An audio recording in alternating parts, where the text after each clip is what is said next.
Yang membuat menjadi mahal ibadah seseorang terletak di rasanya. Rasa apa? Sakinah, ketenangan di dalam hati. Makanya mohon maaf Pak, ini bentar lagi Ramadan. Pingin sholat tarawehnya yang cepat siap atau lama? Hah? Jangan bingung Pak. Pingin cepat siap atau lama? Hah? Pingin yang 23 atau 11? Tapi ketika bertanya yang meyakinkan, saya contohkan Pak. 1 tambah 1 berapa? Hah? Ini pun Pak yang jawabnya Pak ya. 1 tambah 1, 2. Itu nanya apa tuh? Nanya butuh jawaban. Tapi saya bilang 1 tambah 1, 2 atau enggak? Saya bilang gini, 1 tambah 1 sama dengan 2, betul enggak? Itu meyakinkan atau nanya? Baik. Dan Allah bertanya, alastu birabbikum, itu meyakinkan. Bukankah aku ini Tuhan kalian? Dan kita semua sama-sama menjawab, qalu bala syahidna. Betul, tentu ya Allah, kami bersaksi bahwa Engkau Tuhan.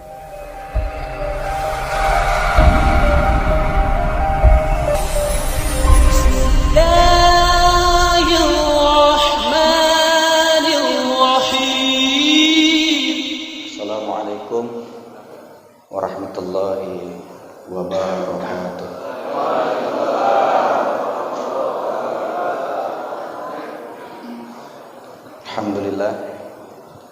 Alhamdulillahilladzi nahmaduhu wa nasta'inuhu wa nastaghfiruh wa na'udzu billahi min syururi anfusina wa min sayyiati a'malina.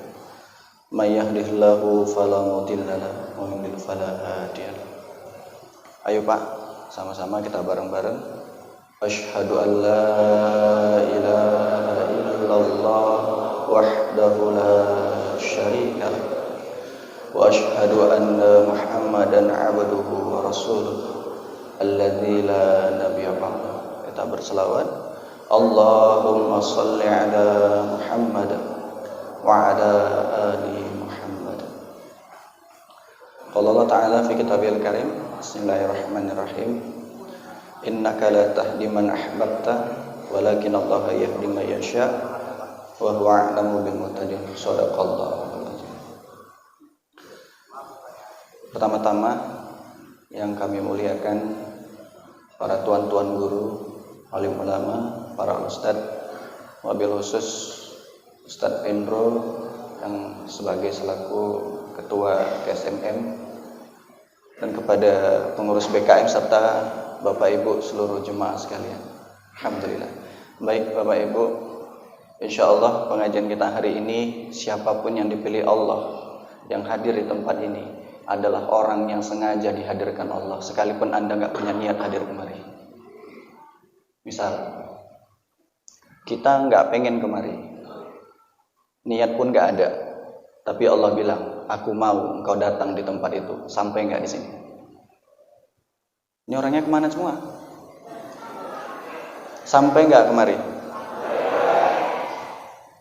Saya balik Pak. Niat udah ada, bajunya udah digosok, sholat subuhnya udah berjamaah, pecinya udah disiapin, mungkin segala sesuatu udah disiapin. Tapi Allah bilang, aku nggak ridho kamu hadir di situ. Sampai nggak di sini? Tidak. Jadi yang hadir sama yang tidak hadir, dua-duanya sudah diatur oleh Allah.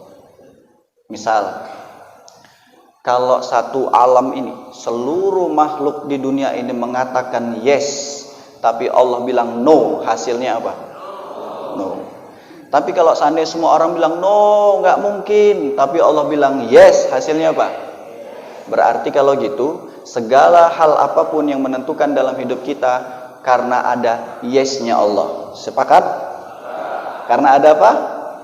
Yes-nya Allah. Baik. Kalau gitu saya ingin nyapa semua Pak. Ini banyak wajah-wajah nggak saya kenal Pak ya, insyaallah.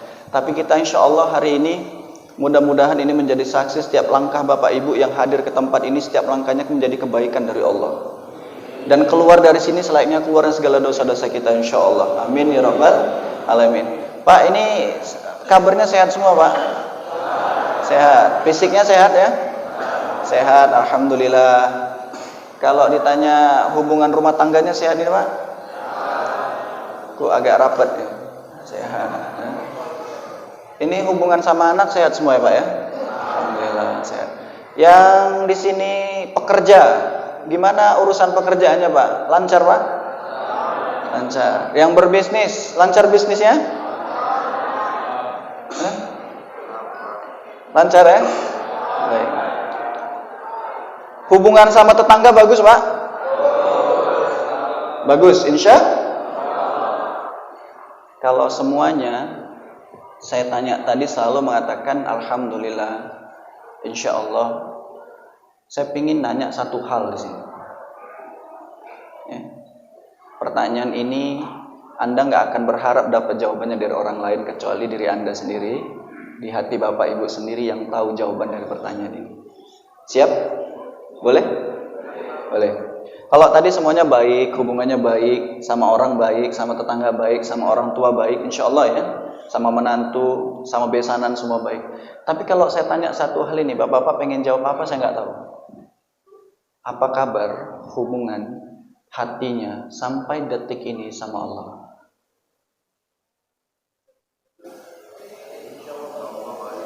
Kan habis kan orangnya kan? Pak, ini pertanyaan simpel, sederhana. Sebetulnya ini menggetarkan hati iman kita masing-masing, serius. Karena mohon maaf Pak, insya Allah kita mengkaji tauhid ya insya Allah hari ini. Karena memang awal belajar saya memang mengkaji itu, membahas itu. Tapi insya Allah nggak tinggi-tinggi kali Pak, kita yang biasa-biasa aja ya. Karena insya Allah kita sama-sama belajar, tidak ada guru di antara kita hari ini. Sepakat ya Bapak Ibu ya insya Allah. Dan hari ini kenapa saya mau hadir di sini? Yang pertama karena ini kebaikan, sulit rasanya untuk menolak. Yang kedua, kenapa saya duduk di sini? Ini saya berharap saya hanya jadi teman ngobrol Bapak Ibu aja di pagi hari ini. Insya Allah, mudah-mudahan ngobrol yang bermanfaat ya. Tapi yakinlah satu saat kita akan bergantian. Saya mendengar Bapak Ibu yang akan duduk di sini. Insya Allah. Amin ya rabbal alamin. Baik Pak, apa jawaban yang ingin kita sampaikan ketika ada pertanyaan, bagaimana hubungan hatiku sama Allah sampai detik hari ini? Bukankah ini menjadi pertanyaan sederhana, tapi sebenarnya ini menusuk ke dalam jantung hati kita masing-masing? Pak, ciri-ciri orang yang sudah putus koneksi hatinya sama Allah, ada 3 tanda di dalam hidupnya. Sekali lagi, ciri-ciri dalam kajian tauhid, putus koneksi hatinya sama Allah, ada 3 tanda di situ. Yang pertama, hilang rasa di dalam sholatnya. Yang kedua, hilang rasa di dalam zikirnya. Yang ketiga, hilang rasa di dalam doanya. Baik, saya mau nanya, kalau sudah hilang rasa, sholatnya gimana? Gimana? Allahu Akbar, Allahu Akbar, sami Allahu liman hamidah, Allahu Akbar, Allahu Akbar, Assalamualaikum warahmatullahi wabarakatuh, Assalamualaikum warahmatullahi wabarakatuh. Terus bertahun-tahun seperti itu. Dalam pikirannya, mulai dari pajak Kampung Lalang, Pinang Baris, Kelumpang, masuk itu Pak.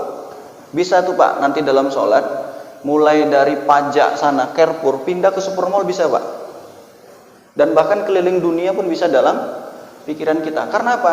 Ini menjadi asbab. Dan kodenya sederhana. Ketika kita sadar, kita sholat tuh nyembah siapa? Hah? Nyembah siapa? Nyembah Allah. Kalau memang kita sadar nyembah Allah, pertanyaannya kan harus kita tanyakan ke dalam hati kita masing-masing. Benar atau tidak kita sedang menyembah Allah, atau jangan-jangan syariatnya sedang menyembah Allah, tapi hatinya, batinnya masih jauh dari merasakan dari penyembahan itu. Dan makanya mohon maaf Pak, izin mohon maaf. Kira-kira kalau saya kasih Pak, ini makanan yang ada di depan Bapak ini, dikasih makanan ini, mohon maaf, ini izin contoh. Bapak makan rasanya anyep, nggak ada rasa, nikmat nggak? Kenapa? Karena nggak ada rasa. Apa yang kita lakukan? Gini-gini, semahal apapun makanan, tapi kalau anyep, mau beli lagi nggak besok? Nggak. Baik. Kalau gitu saya mau nanya, yang membuat menjadi mahal ibadah seseorang terletak di rasanya. Rasa apa? Sakinah, ketenangan di dalam hati. Makanya mohon maaf Pak, ini bentar lagi Ramadan, pingin sholat tarawehnya yang cepat siap atau lama? Hah? Jangan bingung Pak, pingin cepat siap atau lama? Hah? Pingin yang 23 atau 11? Ya, ini relatif ya Pak, bukan soal 11, bukan soal 23-nya, tapi soal koneksi hatinya. Yuk kita bahas bareng-bareng. Pak, siapa dulu yang di sini pernah mengalami jatuh cinta dengan pasangannya sebelum menikah? Hah? Semua. Pak, misalnya kita punya istri, anggap aja namanya istrinya Fulani ya, nama calon istri kita Fulani. Lewat si Fulani itu di depan kita, dia lewat, rasanya apa Pak?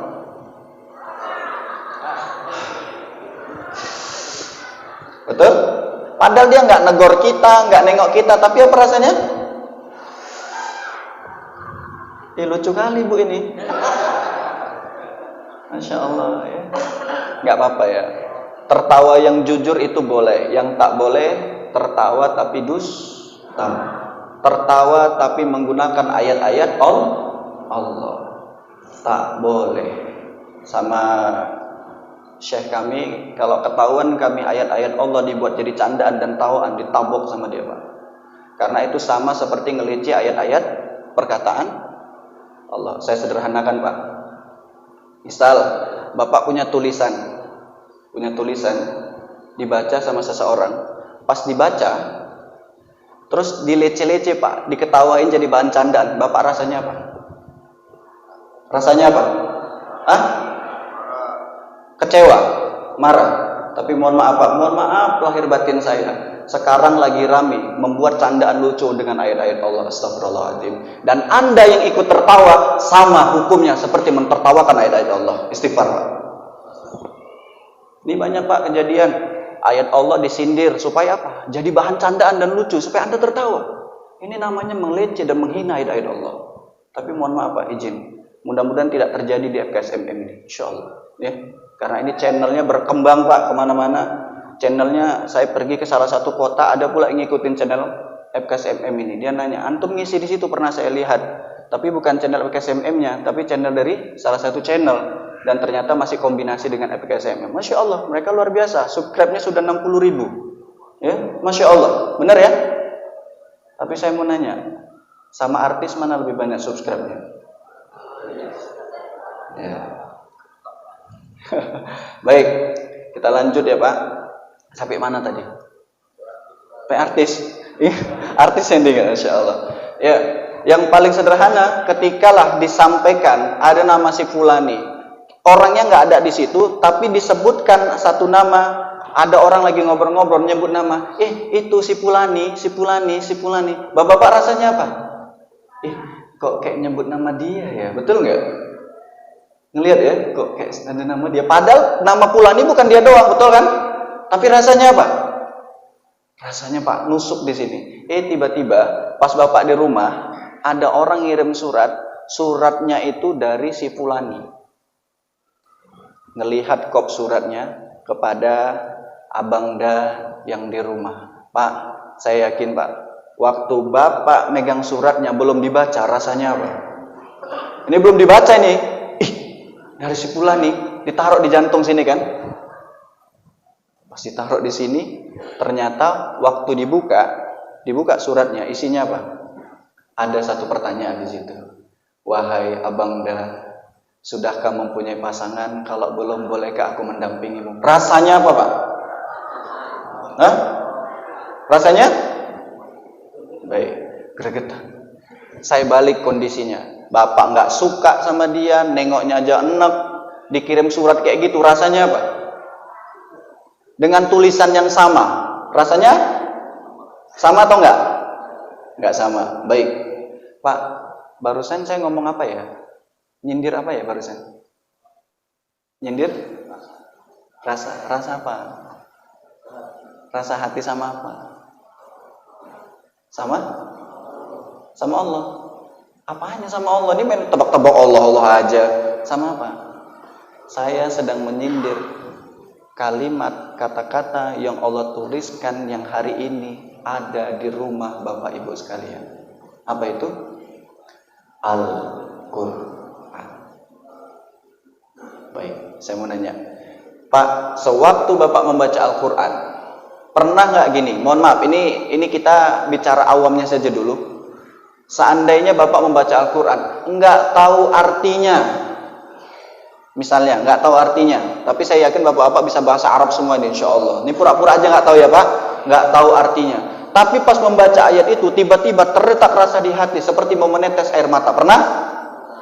Kalau Bapak membaca sebuah tulisan, tahu artinya, kita menangis, kita sedih, wajar kan?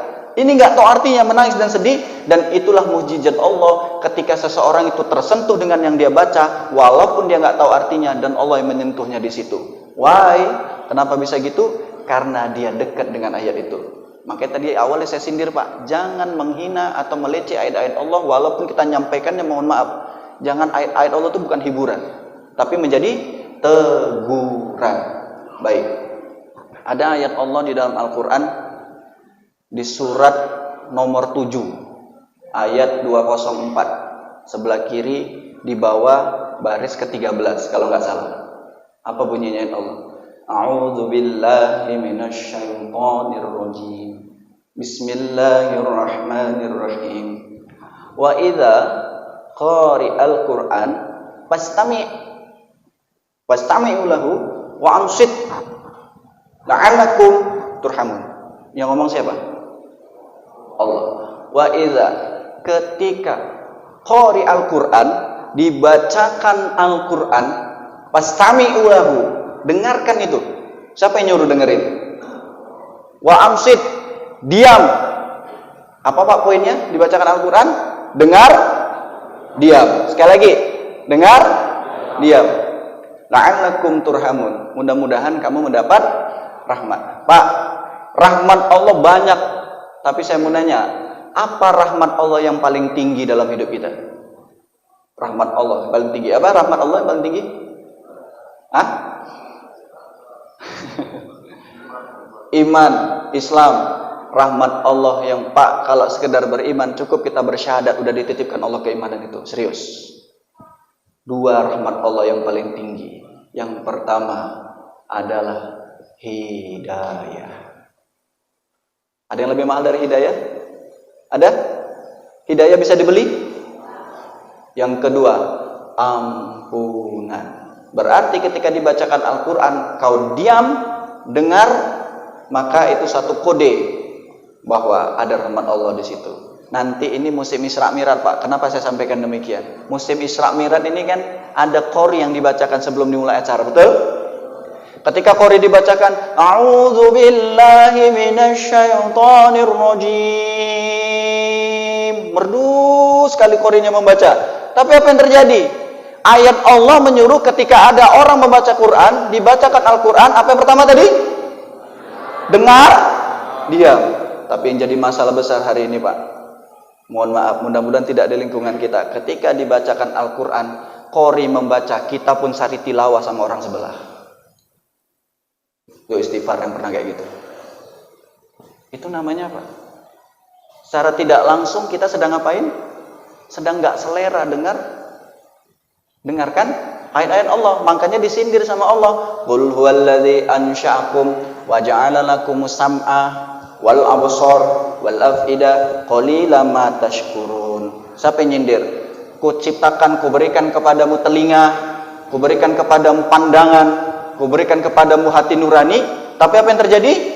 Ternyata kalimat terakhirnya Allah sampaikan, qalilan ma tashkurun. Sedikit sekali kamu bersyukur. Kenapa? Pak, mohon maaf, kalau ketika ada ayat Allah dibacakan, sudah tak selera lagi telinga ini dengarnya, mata ini tak lagi mau melihat Al-Quran itu, dan hati ini tidak lagi mau meresapi kata-kata atau kalimat Al-Quran yang kita baca maupun yang dibacakan orang lain. Tanyakan sama diri masing-masing, ya Allah, dosa apa yang sudah aku lakukan sehingga aku tak lagi merasakan nikmat itu, ya Allah? Ya Allah, dosa apa yang aku lakukan sehingga sholatku kehilangan rasa, ya Allah? Ya Allah, dosa apa yang aku lakukan sehingga zikirku tak menemukan kenikmatan dalam zikirku, ya Allah? Jujur Pak, kenapa saya singgung demikian? Yang kedua zikir. Zikir itu istilahnya yang paling sering kita lantunkan sehabis sholat, zikir apa? Subhanallah. Berapa kali? Alhamdulillah. Allahu Akbar. Baik. Subhanallah 33, Alhamdulillah 33, Allah Akbar 33. Pak, boleh jujur-jujuran hari ini? Insya Allah jujurnya bukan aib. Boleh ya? Setuju ya? Setuju. Pak, jujurlah hari ini. Selama kita berzikir sama Allah, subhanallah, alhamdulillah, Allahu Akbar, kita ngejar rasanya, nikmatnya, atau ngejar angka jumlahnya. Ayo, ini ada senyum-senyum sendiri kan? Pak, ngejar rasanya atau jumlahnya? Hah? Tuh, cobalah tabok diri sendiri Pak. Ya Allah, ini ciri-ciri orang yang berzikir sama Allah, dia udah zikir. Ilahi Rabbi anta maulana subhanallah. Nanti kita praktek Pak insyaallah. Apakah orang yang ciri-ciri orang yang ngejar angkanya ketahuan Pak? Ilahi Rabbi anta maulana subhanallah.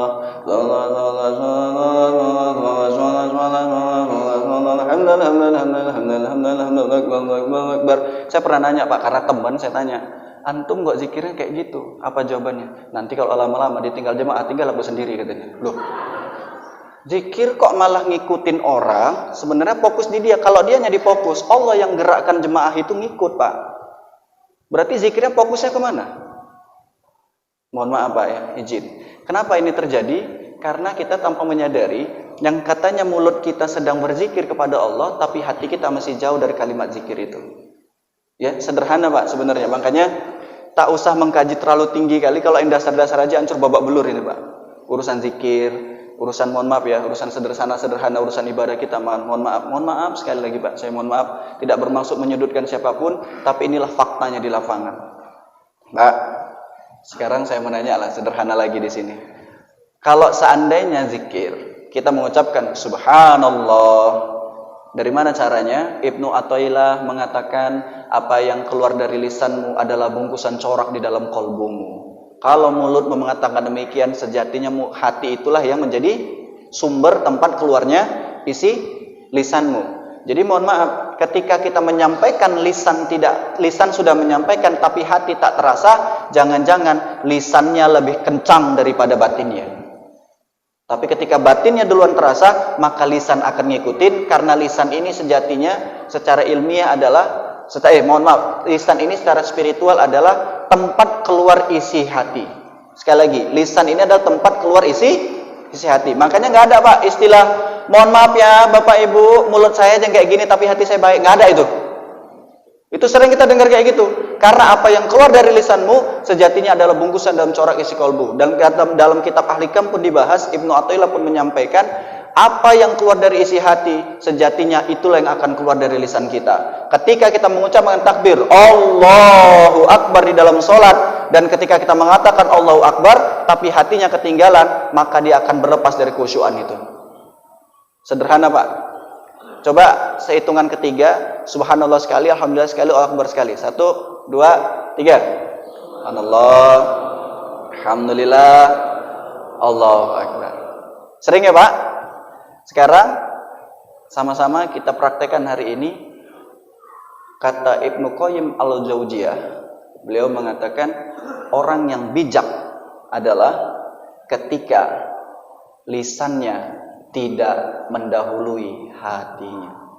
Sekali lagi, lisannya tidak mendahului hatinya. Berarti maksudnya apa itu? Hatinya duluan digetarkan dan berbicara, setelah itu biarkan lisan ini mengucap dengan sendirinya. Bisa?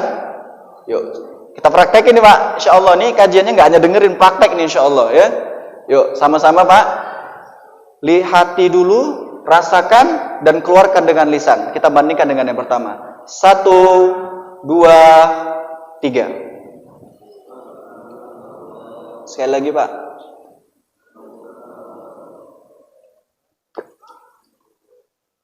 Baik. Yang pertama sama yang terakhir ini, rasanya sama atau beda? Beda. Mana lebih nyaman, lebih nikmat? Yang terakhir atau yang pertama? Yang terakhir, letaknya di mana? Dengan ucapan yang sama di momen yang sama, tapi rasanya bisa beda. Di mana poinnya di sini bisa kita tarik benang merahnya? Yang satu dengan mengandalkan lisannya, yang satu hatinya yang mendorong lisan itu untuk bicara. Makanya dalam kesempatan ini Pak, coba tanyakan ke dalam hati kita, dari akhir balik sampai hari ini, apakah zikir kita melibatkan hati atau hanya sekedar menyelesaikan jumlah 33 angka yang kita lantunkan? Ya, jadi dalam kesempatan ini Bapak Ibu, mohon maaf, sekarang kalau saya ingin sederhana menanyakan, Pak, kira-kira kita di mata Allah hari ini, siapa yang datang ke masjid ini tidak membawa dosa? Angkat tangan. Nggak ada. Yang nanya pun nggak mau angkat tangan nih Pak. Jangan-jangan yang di sini lebih banyak dosanya. Makanya saya pernah nanya sama guru saya. Saya nanya, Ustadz, saya kan dulu awal saya sekolah dulu dari awal saya sekolah sampai saya SMA, sekolah saya kan cenderung tidak ke agama. Tapi kenapa ya setelah saya tamat SMA justru saya cenderung ke agama. Bahkan Pak, pengalaman saya secara pribadi nih Pak, bisa pula terpilih di tempat-tempat yang baik, di pondok-pondok yang baik, Masya Allah. Tapi saya menanya Pak, sederhananya gini, ternyata apa yang disampaikan guru, saya nanya sama dia lagi, terus kenapa kok saya terpilih menjadi seorang, ya mohon maaf Pak, penceramah, padahal dulu sayanya nggak punya niat ke situ. Pak, saya nggak punya niat, sedikit pun saya nggak punya niat Pak jadi penceramah seperti ini. Tapi kenapa dipilih Allah? Apa kata guru? Tahu kamu, kenapa kamu jadi penceramah, menjadi dai kalau bahasa kita? Ternyata jawabannya sederhana.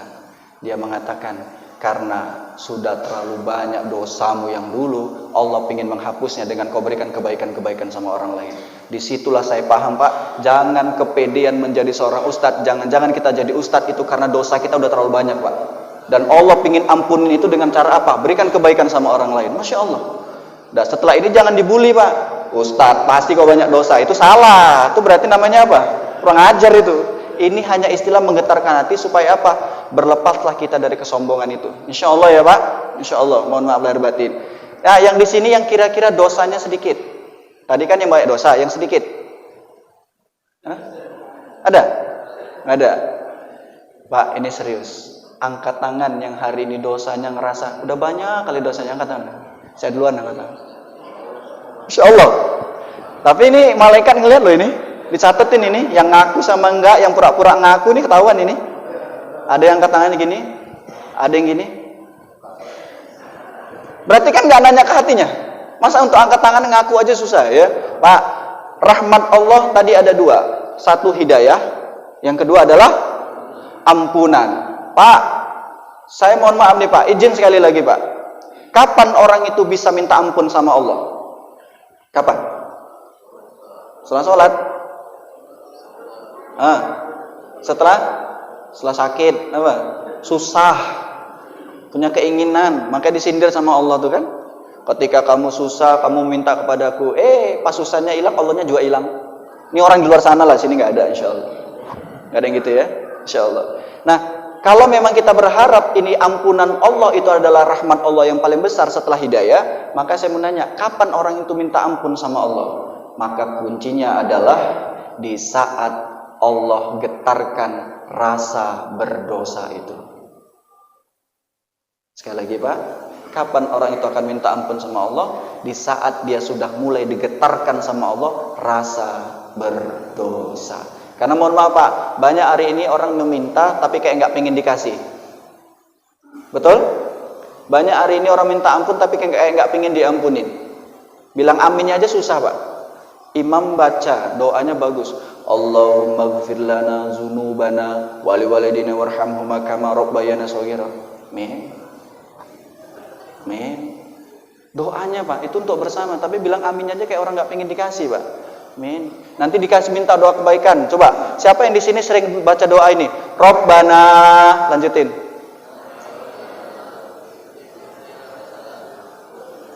Emang saya mau baca doa itu?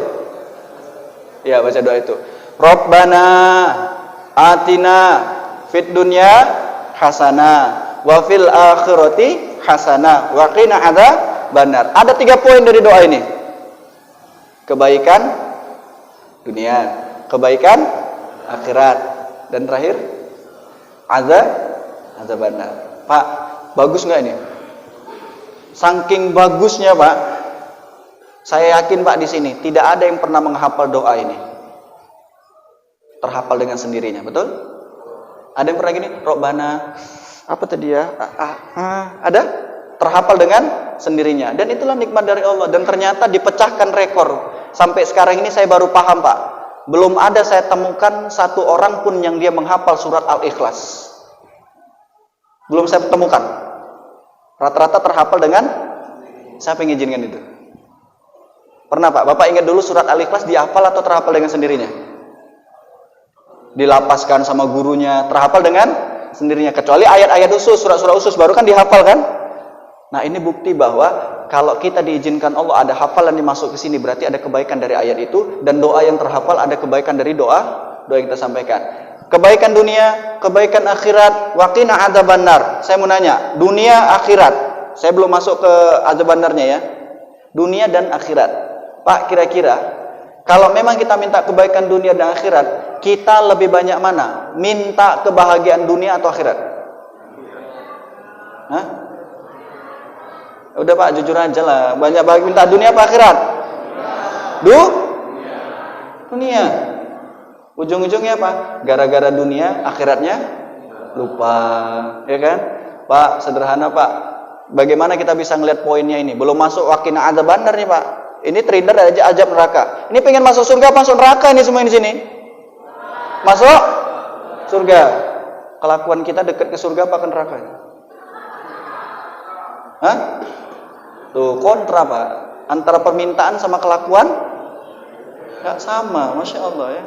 Tapi saya cerita orang di luar sana lah, di sini nggak gitu ya. Nggak lah ya. Nggak salah lagi ya. Masya Allah. Baik.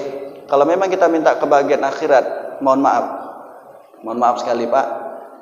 Salat kita lah penentu bagaimana kita nanti di ujung sakaratul maut kita.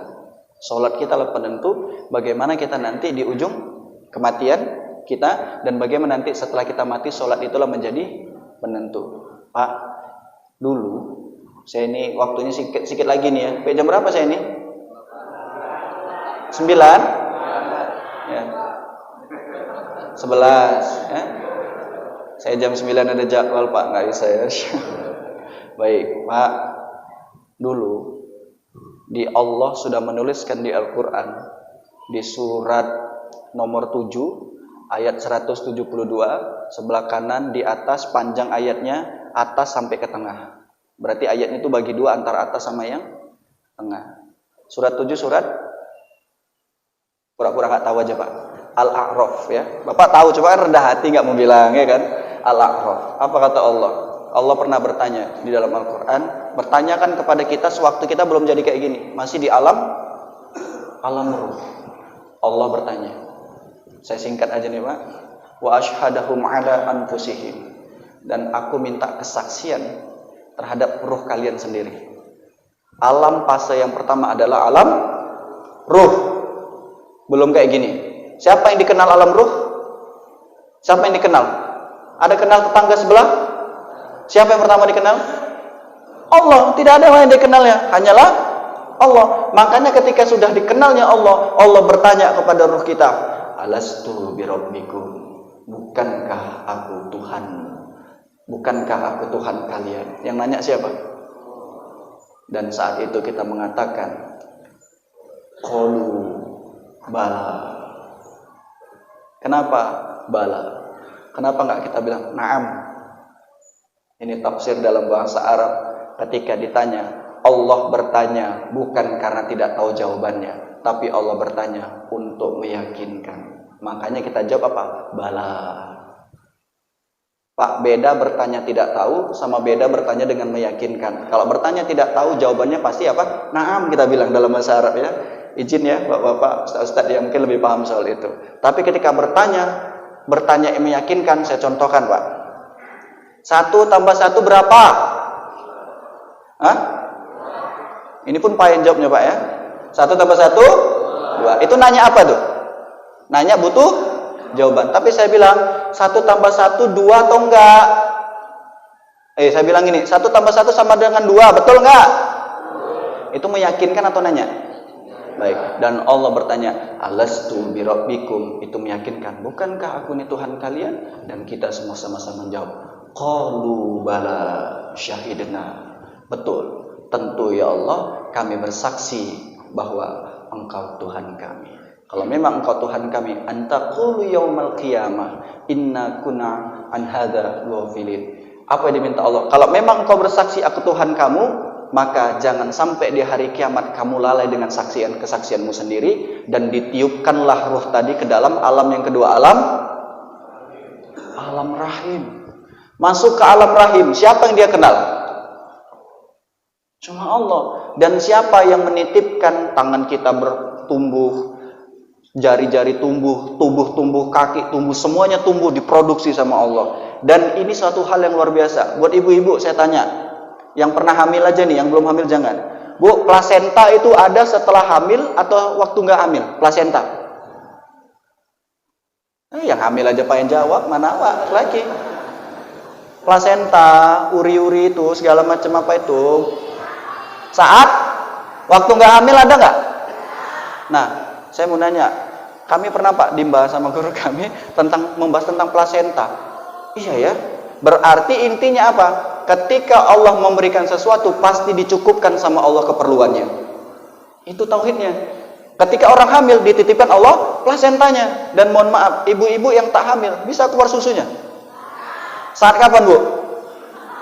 Saat hamil. Dan susu itu untuk siapa? Untuk bayi. Dan susu itu keluar saat bayi mau lahir. Waktu belum lahir? Nah, mohon maaf Pak, ini satu bukti bahwa ketika Allah memberikan sesuatu pasti dicukupkan sama Allah. Nah, sampailah di alam rahim, keluarlah kita ke alam lahir. Siapa yang pertama kali dia kenal? Orang tuanya? Allah. Makanya itulah kenapa sewaktu kita dilahirkan anak, kita kenalkan kembali dengan kalimat-kalimat yang mengenalkan dia sama Allah. Mau diazankan ataupun diqamatkan. Allahu Akbar, Allahu Akbar. Pak, saya ingat Pak, anak saya Pak, ini pengalaman pribadi saya, ternyata saya ingin membuktikan ayat ini, bukan saya tak yakin, tapi saya ingin membuktikan, ternyata betul dibuktikan sama Allah. Ini saya langsung Pak mengalami. Saya mendidik anak saya itu di usia anak saya 3 bulan di dalam kandungan. Udah saya didik. Dengan apa? Setiap malam saya lantunkan Al-Quran, saya pegang perut istri saya elus-elus, saya lantunkan ayat Al-Quran. Dan ternyata setelah lahir, waktu lahir, istri saya pun minta rumah sakit harus yang orang Islam, yang dokternya Islam. Permintaan istri. Kami bawa ke rumah sakit yang umum-umumin, tak mau lahir Pak. Padahal harusnya udah lahir. Terakhir kami pergilah ke rumah sakit Islam, di salah satu rumah sakit Islam di Medan. Apa yang terjadi Pak? Sebelum mau melahirkan, jumpai dokternya sama saya, Pak, anak bapak tidak bisa lahir normal, harus operasi. Oh yaudah dok, kalau memang itu yang terbaik nggak apa-apa, lakukan dok, saya bilang. Tapi apa yang terjadi? Pak, izin, yuk sama-sama kita sholat duha dulu sebelum kita melakukan operasi anak bapak. Masya Allah, dokternya ngajak sholat duha. Saya sholat duha, Masya Allah. Pas lahir tuh anak, saya ajarkan, saya komatkan Pak, karena anak saya perempuan. Allah, dia nangis, waktu lahir nangis, meraung-meraung. Ketika saya komatkan, Allahu Akbar, Allahu Akbar, dia diam bergerak-bergerak. Habis komatnya, nangis lagi. Itu ngapain? Dia sedang apa? Mengulangi rekaman yang pernah saya sampaikan waktu dia masih dalam kandungan. Pak, mohon maaf, buat istrinya yang sedang hamil, bapak-bapak, jangan direpetin, nanti anaknya cerewet Pak. Ya serius Pak. Jangan kita salahkan kelakuan anak kita, jangan-jangan cara mendidik kita aja ya ada yang salah. Apalagi waktu hamil, yang haram masuk, yang subahat masuk, tak jelas nih, masuk semua di sini. Akhirnya apa? Kok kayak gini? Laku pusing nih anakku. Padahal yang buat pusing siapa awalnya? Ini orang tuanya istighfar. Astagfirullahaladzim. Nah, ketika masuk ke alam lahir, pas masuk ke alam lahir, barulah tumbuh, dikasih akal sama Allah. Disinilah mulai terjadi permasalahan. Akalnya lebih tinggi daripada Allah. Contoh, Pak pengen tahu akal lebih tinggi daripada Allah? Sederhana. Biasa kita sering nyampaikan apa? Kalau nggak kerja, enggak. Itu hancur tauhidnya tuh Pak. Apalagi ada orang yang hari ini kena COVID, stres Pak. Kenapa? Dirumahkan, terus ngomong ke perusahaannya, Pak, kalau saya dirumahkan, kalau saya dipecat, kalau saya di PHK, anak istri saya makan apa? Berarti Tuhannya pekerjaan. Dan Allah berlepas dari itu. Berarti selama ini kau berpikir yang memberi nafkah adalah pekerjaan. Tawajuh hatinya bermasalah. Siapa lagi yang pernah gini? Kalau saya cerai sama suami saya, hidup saya jadi apa? Emang dulu sebelumnya hidup udah langsung punya suami? Apakah dulu kita belum kerja nggak dikasih makan? Pak, ini jadi masalah. Ternyata tauhid kita zaman sekarang ini yang lebih sederhana adalah ketika sudah ada Tuhan-Tuhan lain selain Allah yang dia meyakinkan kalau sesuatu itu lebih tinggi daripada Allah, maka itu menjadi Tuhan tersendiri dalam hidupnya. Contoh Pak, sederhana. Dites sama Allah kejadian apa? Covid kemarin. Apa yang terjadi pas Covid kemarin? Banyak kan yang terjadi diuji kan? Pas diuji, jangankan kita, ustadz pun goyang. Serius, betul? Karena ada ustadz nelpon saya, Ustadz ada jadwal double. Ya, saya aja habis. Dia pula nanya jadwal saya double. Pengajian tutup semua? Kenapa Ustadz? Iya, pening kali, kereta belum bayar. Iya. Ya, saya nggak cerita siapa. Ya, mudah-mudahan antum kalau nonton ini, tapi insya Allah saya udah izin sama dia supaya jadi pembelajar. Iya ya, saya menjadi singa di atas mimbar, turun mimbar kok jadi kucing. Dia sendiri ngakuin. Kita ngomong bersyukur sama Allah, kita yakin sama Allah, tapi pas saya turun mimbar kok saya nggak yakin sama Allah. Ini jadi permasalahan besar. Jangankan sekelas kita, ustadz pun kena hurun juga keyakinannya, masya Allah. Luar biasa, masya Allah. Pak, intinya apa? Setelah kita menuhankan Tuhan-Tuhan lain, mungkin nggak kita satu saat pingin nggak kita matinya nanti gimana? Husnul atau su'ul? Husnul khotimah. Apa kalimat yang kita ucapkan waktu husnul khotimah? La ilaha illallah. Diajarin kan? Di telinga kita kan? Lahir dibacakan, disebut nama Allah. Mau wafat diajarkan, disebut nama Allah. Pak, mohon maaf. Ini mau diajarin La ilaha illallah. Ini nggak akan pernah bisa disampaikan sama orang yang masih hidupnya aja nggak mau diajarin, giliran mati pengen diajarin. Nyambung nggak ini? Hidupnya mau diatur secara, matinya mau pengen diatur secara Islami, tapi kelakuannya nggak terima dia diatur secara Islami. Nyambung nggak ini? Pak, ini semua fardu kifayahnya mau Islami semua, tapi diatur secara Islami. Ayo Pak, sholat udahlah, kok sok baik kau aja belum tentu jelas, diatur dia. Tapi giliran meninggal, sholat kan aku nanti di Masjid Al-Huda tuh ya. Ya, ini namanya jomplang Pak. Makanya mohon maaf, Robbana atina fid dunya hasanah, balik lagi. Jangan-jangan kita pingin minta kebahagiaan dunia, kita mungkin minta kebahagiaan akhirat, pingin meminta terhindar dari azab neraka, jangan-jangan kelakuan kita masih jauh dari apa yang kita minta. Mohon maaf Bapak Ibu sekalian. Baik, di penutup hari ini apa intinya? Pak, jujurlah sama diri masing-masing. Ketika nanti kita sudah di alam dunia, kita akan berhadapan dengan malaikat maut. Pasti atau tidak? Pasti. Kapan? 3 hal yang nggak pasti. Tempatnya di mana? Kondisinya seperti apa? Imannya sebesar apa?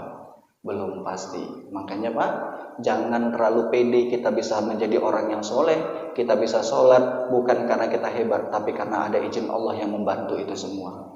Jangan kita hukum orang lain dengan kebaikan kita sehingga kita menganggap orang lain yang nggak berbuat kebaikan seperti kita agak rendah dan jelek. Jangan-jangan kita nggak pernah tahu di ujung kematiannya nanti seperti apa.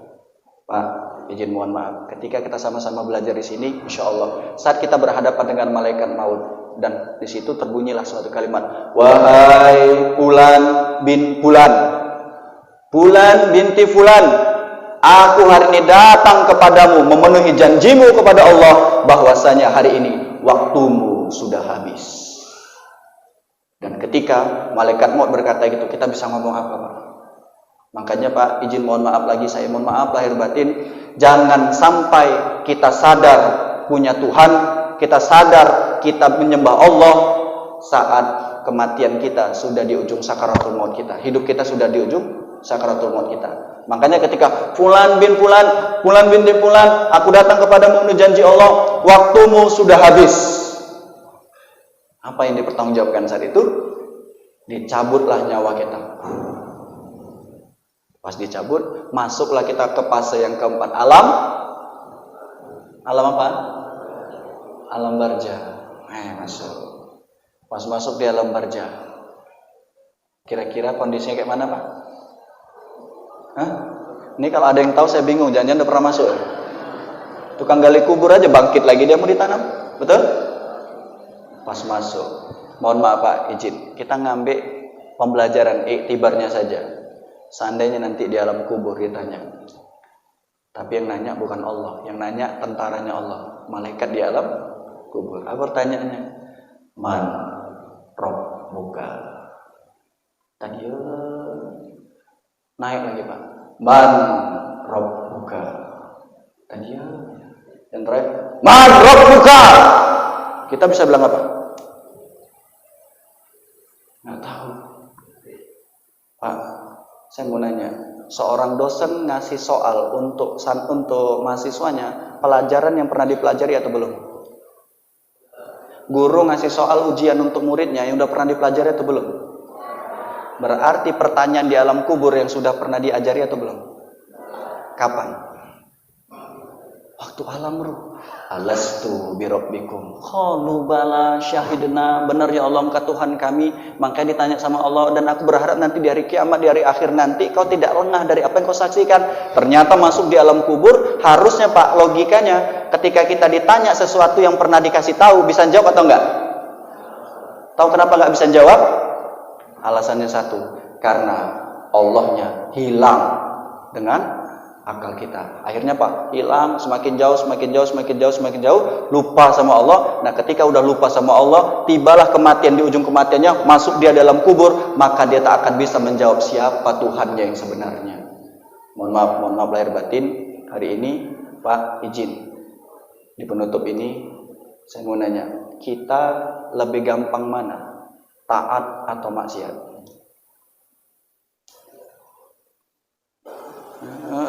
Senyumnya diam. Lebih gampang mana? Berbuat ketaatan atau kemaksiatan? Lebih gampang khusyuk atau lalai? Lebih gampang patuh atau angkuh?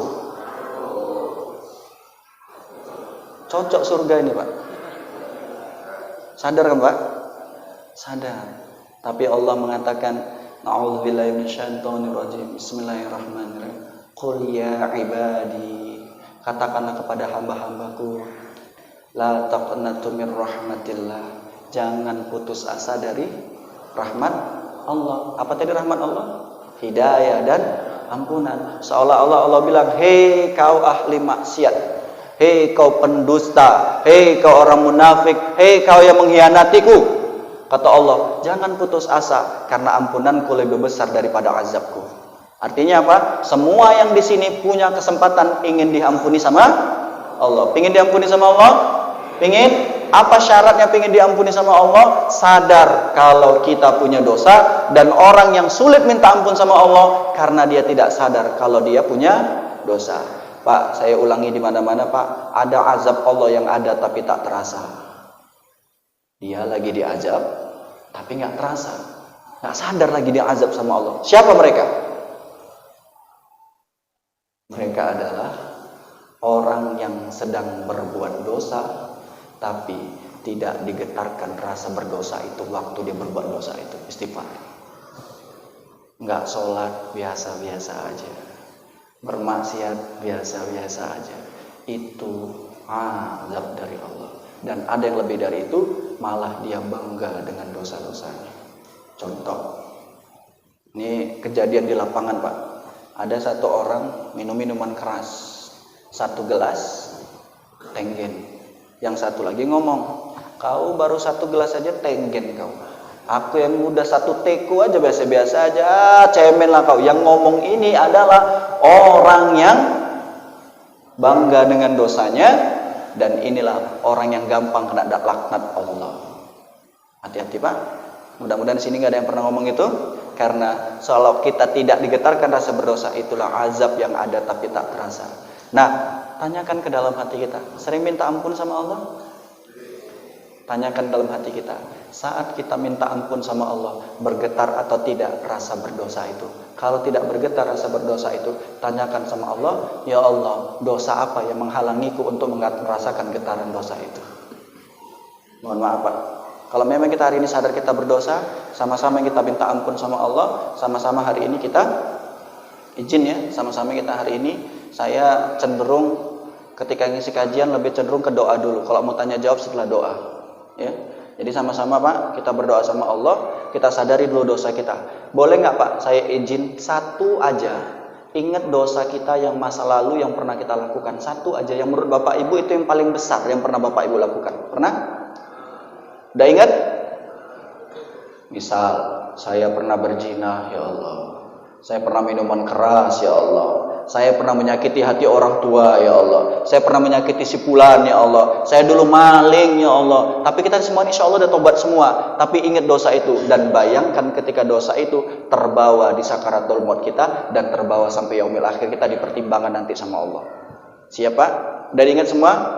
Pengennya dosanya itu diapain?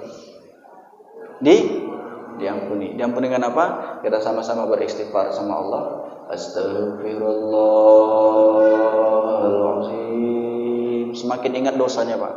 Astaghfirullahaladzim. Semakin dengar terasa dosanya. Astaghfirullahaladzim. Semakin terasa. Astaghfirullahaladzim. Ingat siapa kita di masa lalu. Astaghfirullahaladzim. Zolim dengan orang lain. Astaghfirullahaladzim. Meneteskan air mata orang tua. Astaghfirullahaladzim. Mengkhianati Allah. Astaghfirullahaladzim. Lalai sama perintah Allah. Astaghfirullahaladzim. Enggak mau dengar panggilan Allah. Astaghfirullahaladzim. Lisan menyakiti orang banyak. Astaghfirullahaladzim. Iri, dengki, angkuh, sombong. Astaghfirullahaladzim. Merasa hebat di hadapan orang lain. Astaghfirullahaladzim. Ada makanan yang haram yang masuk. Astaghfirullahaladzim. Dimakan sama anak dan istri kita. Astaghfirullahaladzim. Astaghfirullahaladzim. Innahu